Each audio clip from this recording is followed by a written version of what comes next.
Thank you, Mr. Chairman. Dr. Monarez, at a September 4th hearing in the Finance Committee, Secretary Kennedy called you a liar for stating that you were fired because you refused to pre-approve vaccine recommendations. Is that accurate? Are you a liar? That is not accurate. Why did you believe it was so important for you to refuse to rubber stamp vaccine recommendations without seeing them or the evidence behind them? What did you fear was the worst case scenario if you had agreed to doing that? I refuse to do it because I have built a career on scientific integrity.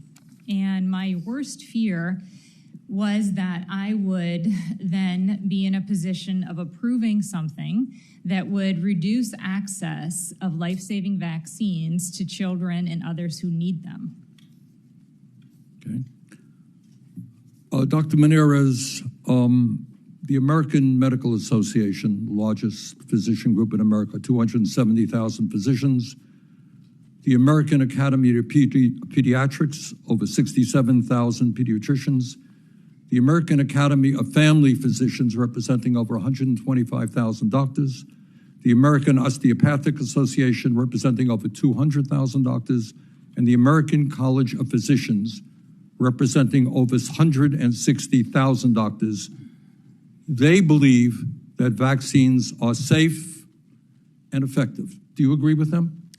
I do.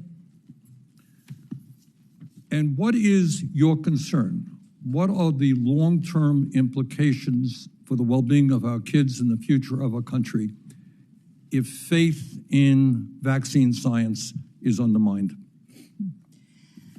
I believe preventable diseases will return.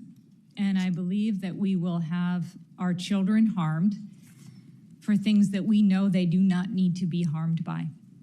Polio, measles, diphtheria, whooping cough. I worry about the ramifications for those children in illness and in death. I worry about our school systems. I worry about our medical institutions having to take care of sick kids that could have been prevented by effective and safe vaccines. I worry about the future of trust in public health. Would you agree with me in suggesting that the overwhelming body of scientific and medical thought believes that vaccines have been a major public health advance for the people of this world? I absolutely agree with that. Okay. Dr. Ari, during your testimony, you talked about fears for the future. Several years ago, as everybody in this country knows, we went through a terrible pandemic, worldwide pandemic. We lost over 1 million people. What are if trust in vaccines is diminished, if moms do not take their kids in to get vaccines, older people don't get vaccines, what will that mean in terms of our ability to save lives if, God forbid, another pandemic takes place?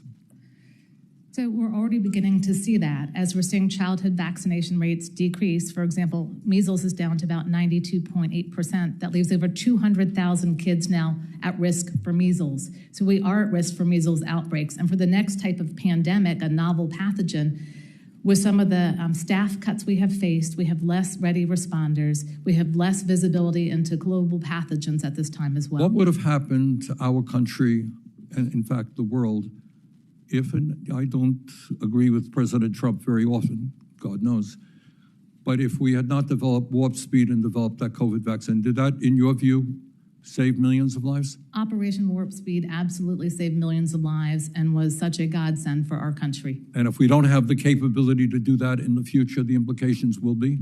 We won't be able to have vaccines to save lives and protect people. We won't have that technology development. We won't have that platform, and we won't have people willing to accept vaccines.